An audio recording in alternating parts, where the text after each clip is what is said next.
Hi, it's John Paul, Triple H Car Doctor, and welcome back to the Car Doctor program.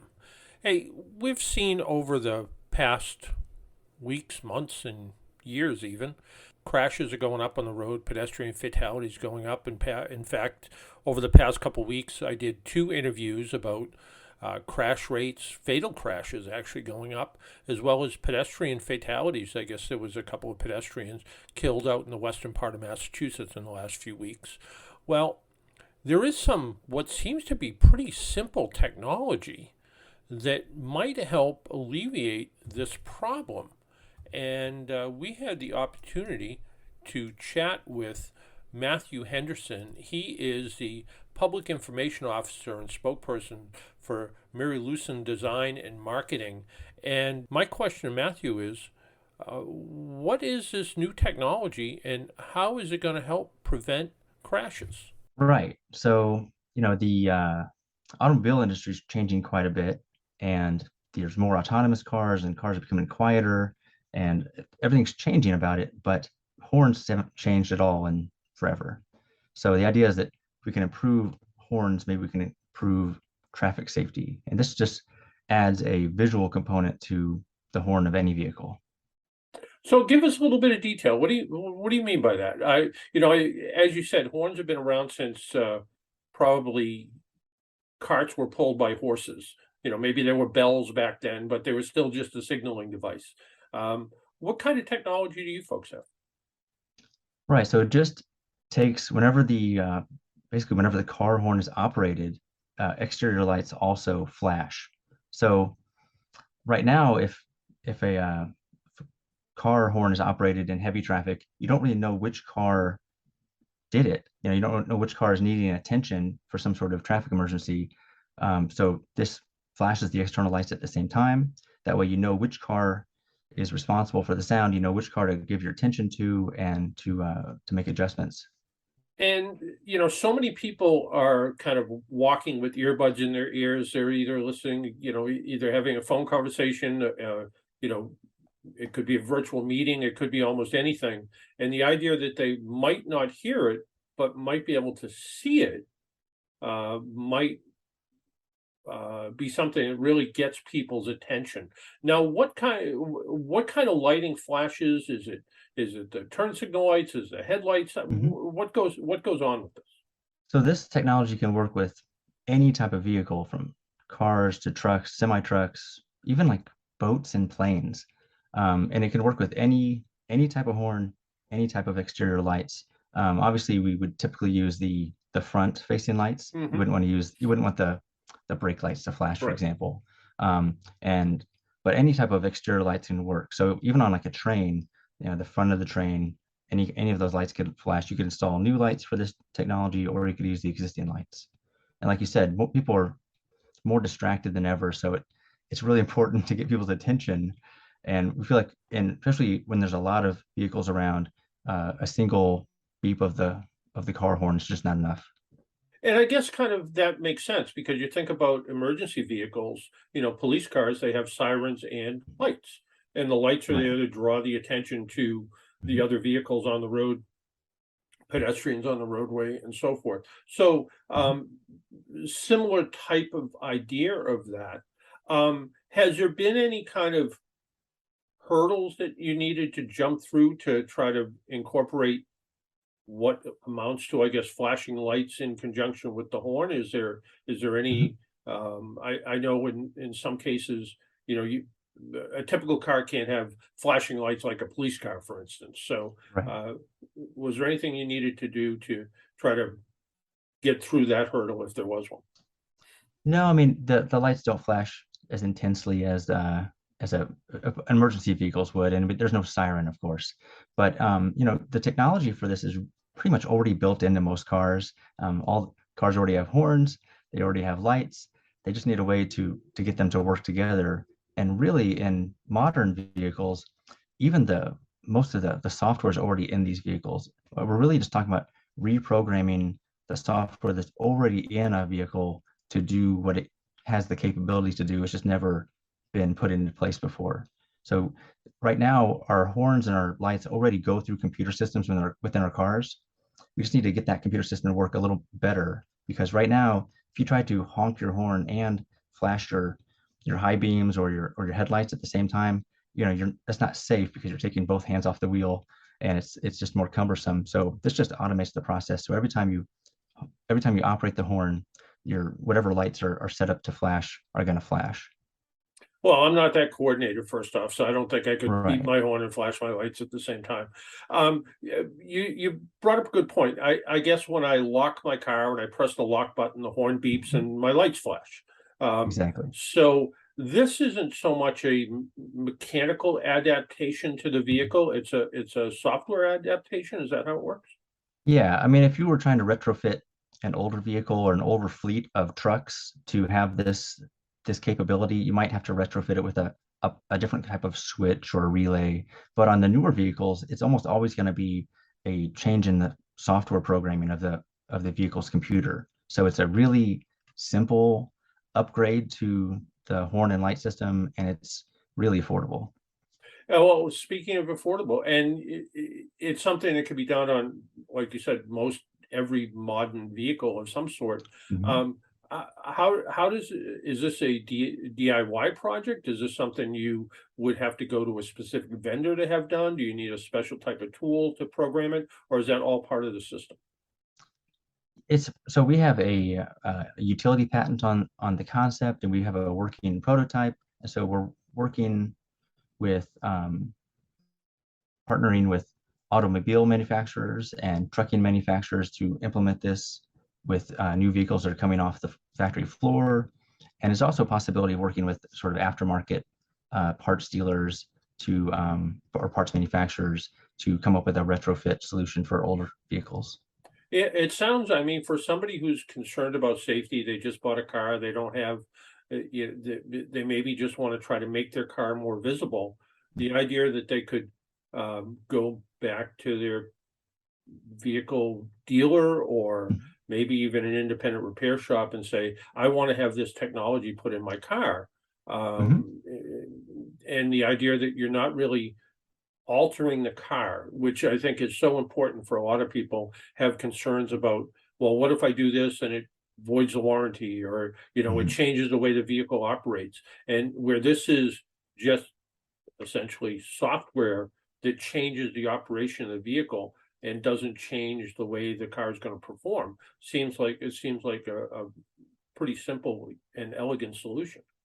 Yeah, so we call this sound beam alert system, and it's really a methodology or a way of operating the horns and lights together. And it's just something that we're helping to implement, and we're sort of advocating that the industry adopts, and we're helping, our job is really just to make this technology available to them and help them get it put into vehicles. And now that you have your utility patent in place and you're starting to talk with people, how are the conversations going? Yeah, it's I think it's going really well. We're in a pre-production stage, so Right. you can't go out and buy this yet. But we're talking to trucking fleets and vehicle manufacturers and even like parts manufacturers because it's really the part, most automotive manufacturers don't make their own parts. They actually go Right. through third party. So we're talking to these people. The interest seems really good so far. It's just such an easy upgrade to the lighting system and the horn system that it just seems like a no-brainer. It really does. And as you're progressing through this, do you have some timelines in place? Do you think, do you think in a year you'll be someplace where we'll start to see this technology in some new vehicles? Yeah, so the patent process is complicated. Right. Right now it's a pending utility patent. So we're allowed to go forward and start partnering with people in the industry. But it's yeah, getting a innovation into the market can be very time consuming, and there's a lot of steps involved. It really is, but it doesn't.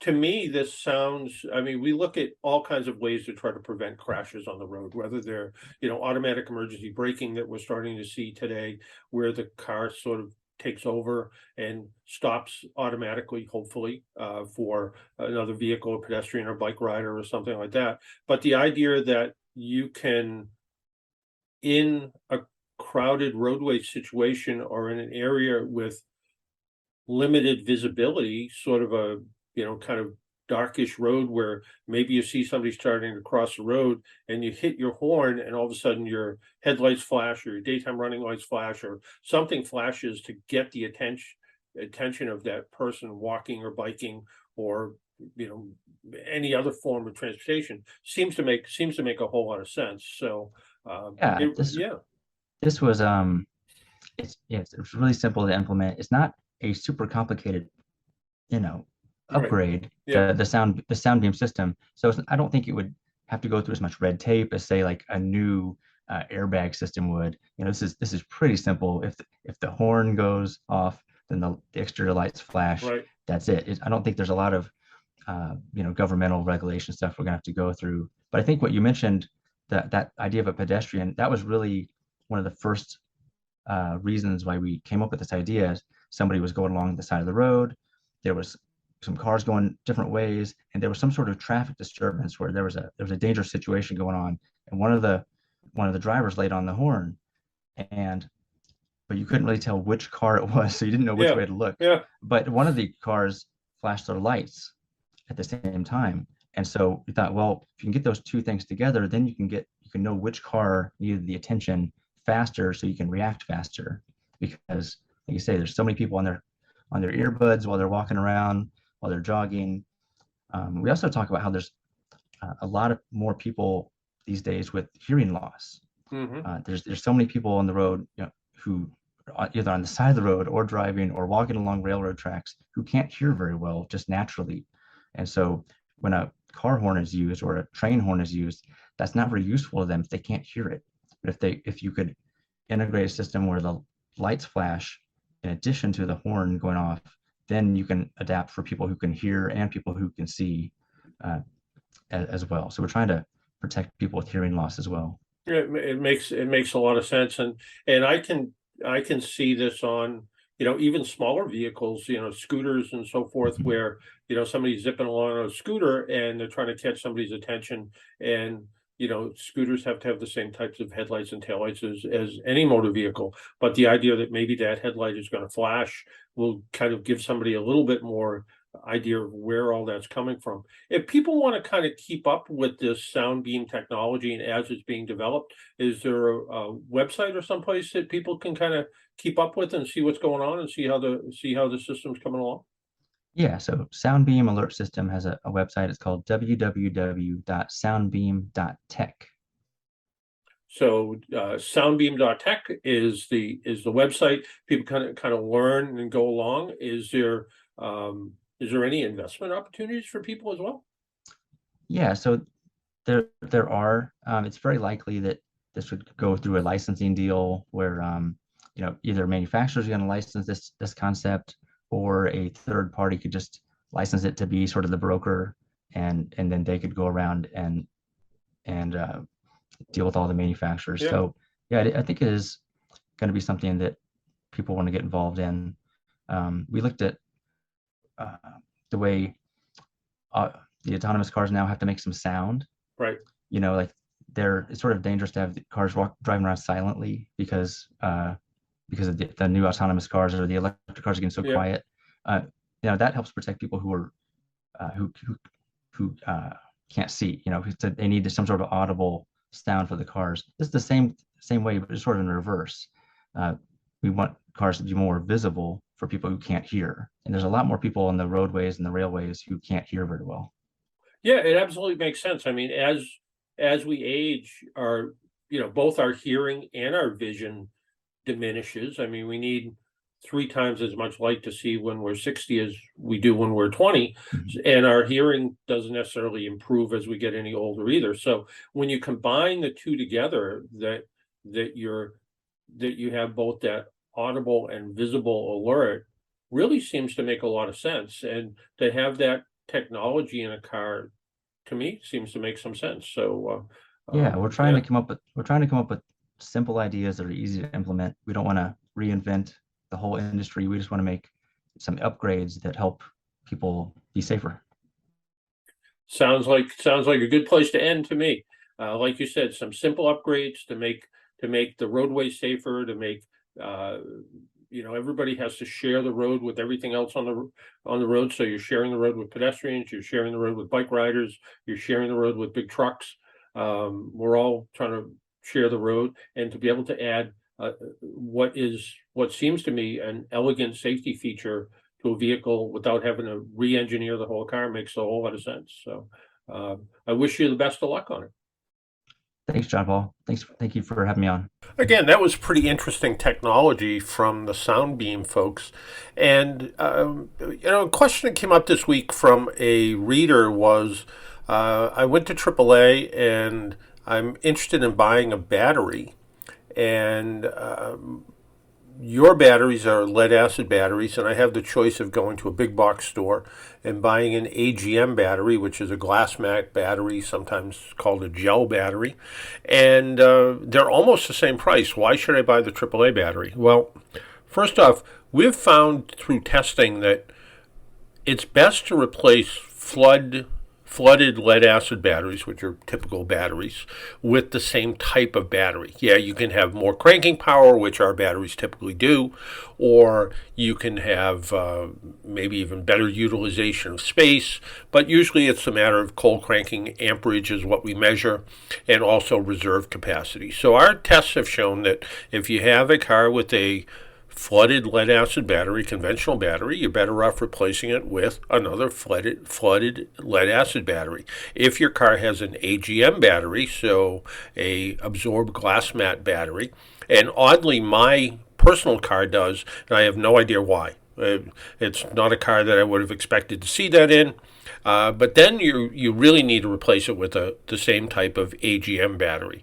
So AGM with AGM, flooded lead acid, conventional batteries with conventional batteries.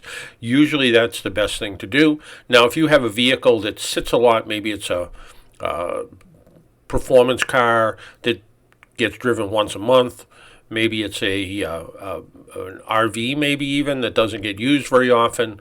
Well, sometimes the glass mat batteries can provide better performance because they don't tend to self-discharge as much as regular batteries do.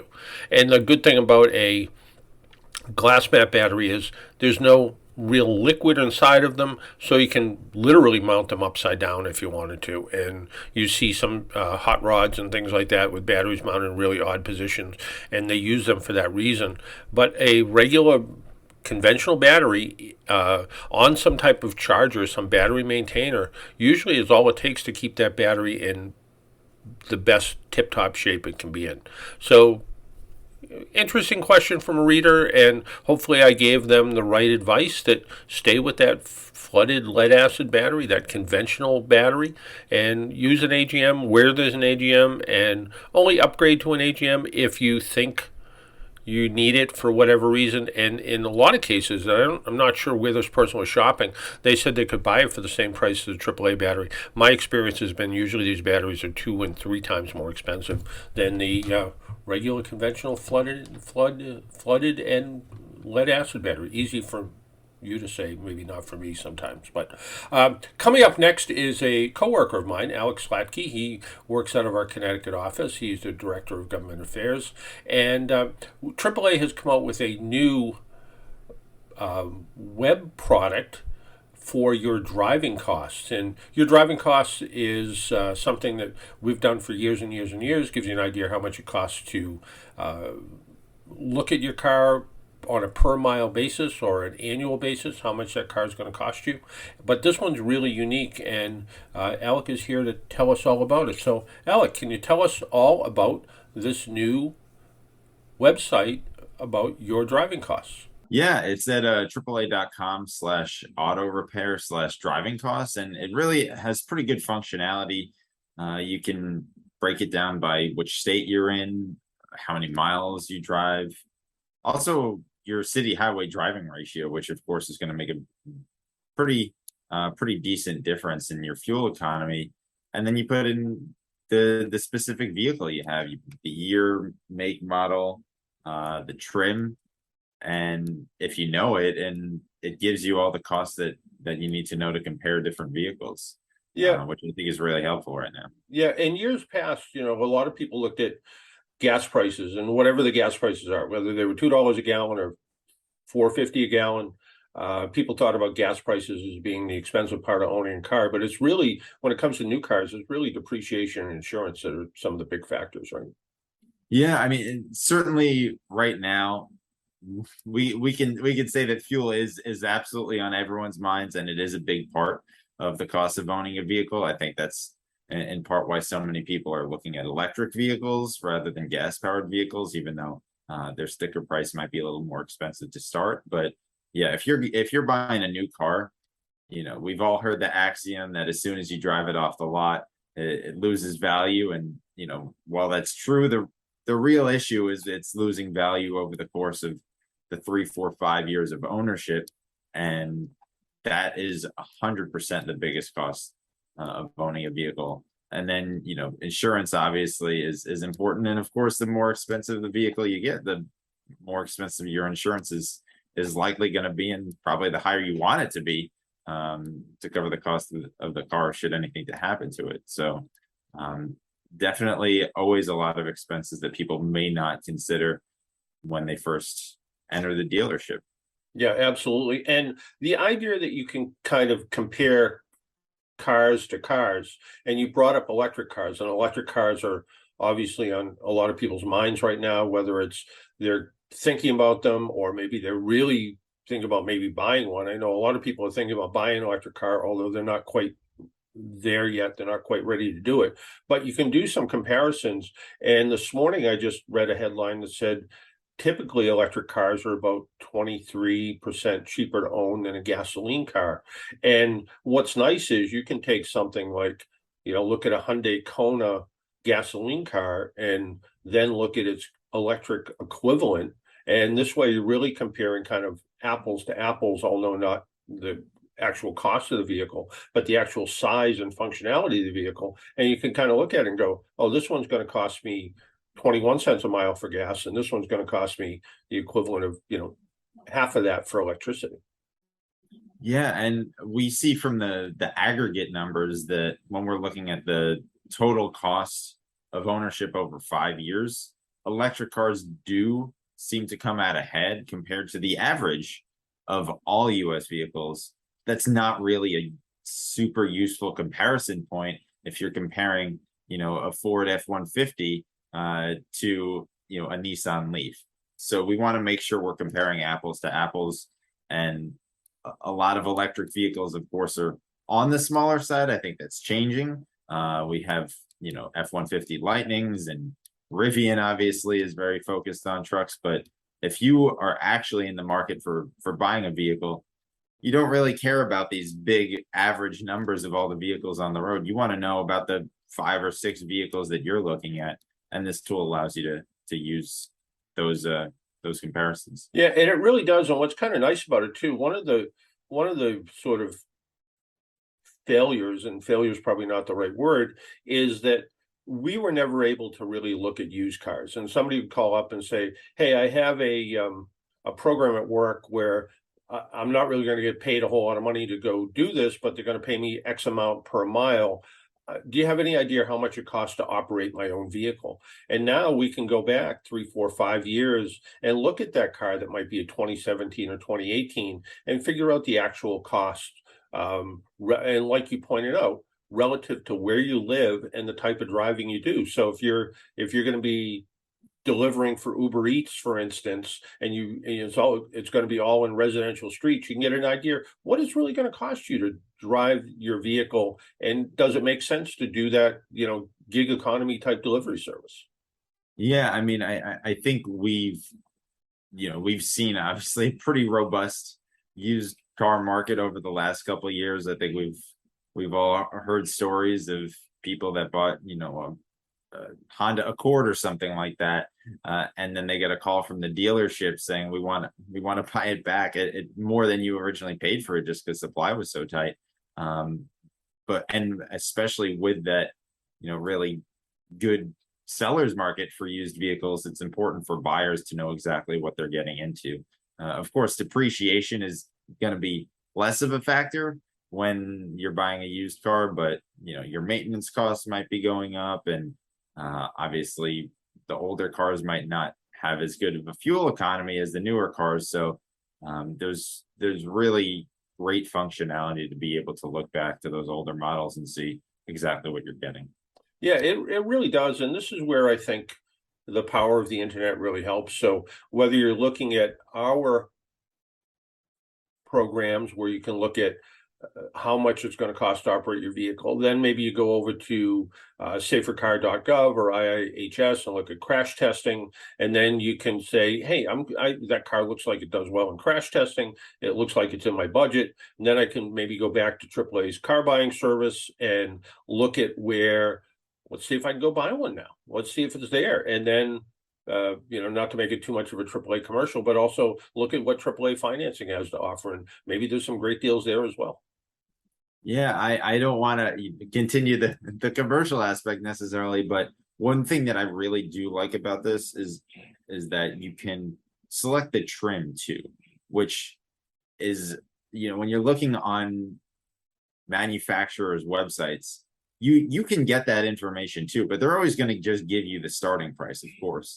That's what they're advertising, but we know that additional features can send that price up, sometimes 5 figures. So you really want to make sure that you know specifically what you're looking at, because it can really make a big difference in the costs. Yeah, and that big difference in the cost is going to be a difference in depreciation. And as we pointed out, depreciation is probably the largest factor of all of these costs of owning a vehicle. And if my car, when I purchased it 4 years ago now, was the base model trim. And like you pointed out, I could have added, well, not 5 figures, but I could have added about 6 or 7, maybe even $8,000 to the price of my vehicle if I went and stepped up to that higher trim level. And that over time is going to depreciate differently than my base model car does. So I think it really gives people the ability to look at that. And again, the ability to look at new and used, and even in the new car category, which is kind of interesting, they don't list just 2022 and 2021. They go back a couple of years, because there are, oddly enough, there are some older new cars that are on the lot that just didn't sell for whatever reason. And it's nice that you can look at those as brand new cars rather than used cars, which I think adds another little kind of piece to this puzzle that kind of makes it all interesting. Yeah, I definitely, I'm a used vehicle man myself, John. And I'm the type of person that says I'm driving this baby into the ground. So, I think for me, when I look at this tool, I say the maintenance is super important. I want to know, are these vehicles costing a lot for me to go to the mechanic every, few months and fix something up, or are they a little bit more reliable? Obviously, you could be more reliable, and then once a year you have a big repair, and you still got to save up. And that's something that we found in previous researches, that, unfortunately, a lot of car owners don't necessarily have the money and savings that they need for unexpected maintenance bill or some repair work that needs to happen. But I like the fact that you can really tailor the cost to what you think makes sense for you. And you brought up something which seems simple in one hand, but difficult to do in the other, and that's set aside a budget. And if you kind of look at this and have an idea what your maintenance budget is going to be, you can set aside a little bit of money every month, and maybe even add to it a little bit more, and kind of put that emergency fund money away in case you come up with an unexpected major repair. Things like tires and brakes and suspension components are going to wear out, but it's unexpected to need like a major transmission issue resolved, but it could possibly come up over the life of the car. And like you said, you kind of drive it till the wheels come off, and that may be something that you look at over the course of the vehicle. And if you're going to keep it that long, you put that little bit of money away. And if all of a sudden you come up with a $3,000 repair, you have the money, you're ready to go. It's not as much of a hardship as it is if you kind of, just assuming that the car is going to last forever and never break down. So again, really, really handy tool for all kinds of reasons, just to figure out what your driving costs are, but to do those car to car comparisons and the used car comparisons. But I really like the idea that now you can really sit down and say, I want to compare this, and not the greatest comparison, but I want to compare this Ford Mustang to this Ford Mustang Mach-E, and okay, they share a similar name, they're completely different vehicles, but I can at least show what the operating costs are. Or I can come close. I can look at a Ford Edge, which is pretty close to a Mach-E in size and price wise, and I can go, what are the real operating costs going to be? And this makes it easy for you. This makes it sensible, and you can look at what your, even to the point where do a little calculation and figure out how much you pay per kilowatt of electricity. Something that I never really considered I would ever think of, but it is important if you're thinking about buying an electric car. Absolutely. I know, we know prices of all energy types have gone up these days. Obviously, fuel is certainly what's on everyone's mind, and that that does make it tough, as we were saying, for a lot of folks to do that budgeting, to set aside that extra money every month. Hopefully this tool will let you be realistic about what you need and what you can afford, and make sure that you're not neglecting those additional costs, like fuel. If you exhaust your savings to get a car, you still gotta pay the piper every month at the gas pump, every couple days maybe. So you got to make sure you know exactly what you're getting into. And likewise, with electric vehicles, it's good to reach out to your utility company even, and see what sort of options they have. A lot of different utility companies in our region are offering time of use rates where you can charge off peak, and it's much cheaper than charging during peak hours during the day or early evening. A few utility companies are offering incentives for buying electric chargers or installing those chargers. So it definitely is important to know exactly what you're getting into, particularly with an electric vehicle, because there is a little bit more upfront planning that you need to do, especially if you own a single family home. Yeah, absolutely. And you're right. Looking around for people who are considering, and don't just say, well, oh, my town doesn't have this or my state doesn't have this. Keep looking around. It's surprising what you can find for some other possibilities of ways to save money. And like you pointed out, whether it's the installation of a home charger, an upgrade to an electrical system, maybe you find out that you don't have to put the biggest, fanciest charger in.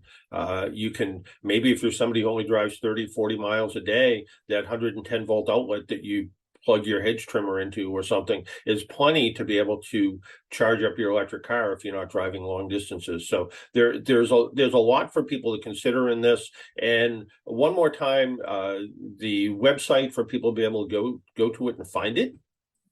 It's AAA.com/auto repair/driving costs. Alec, as always, thank you, and have a great rest of the day. I appreciate it, John. Take care. Well, thanks again, Alec, and interesting information. And it's great to be able to do those side-by-side comparisons and see what that maybe electric car is versus a gas car, maybe different trim levels of cars. All great information, so go check it out. And speaking of some information, almost 100% confirmed right now, but it looks like I'm going to be back on the radio, thanks to the good folks down at WATD in Marshfield. So WATD is the radio station. You can find them 95.9 on the FM dial. If you're living in the Massachusetts area, they also simulcast on 1460 out of Brockton on the AM dial, and looking forward to doing that. It looks like right now it's going to be set for Sunday morning from 11 to 12, so 11 till noon time on Sunday morning. We're working out some little details yet, but still putting the little pieces together, but it looks like we're going to go ahead and do it. So that's the news, so you'll be able to listen to the Car Doctor program, call in. I miss the callers. The podcast is great, but I actually miss the callers. The callers make it a lot of fun. So until next time, make sure you wear your seatbelt, drive safely, be good to your car, and if you see an emergency vehicle by the side of the road, slow down or move over. It saves lives. Take care. Bye-bye.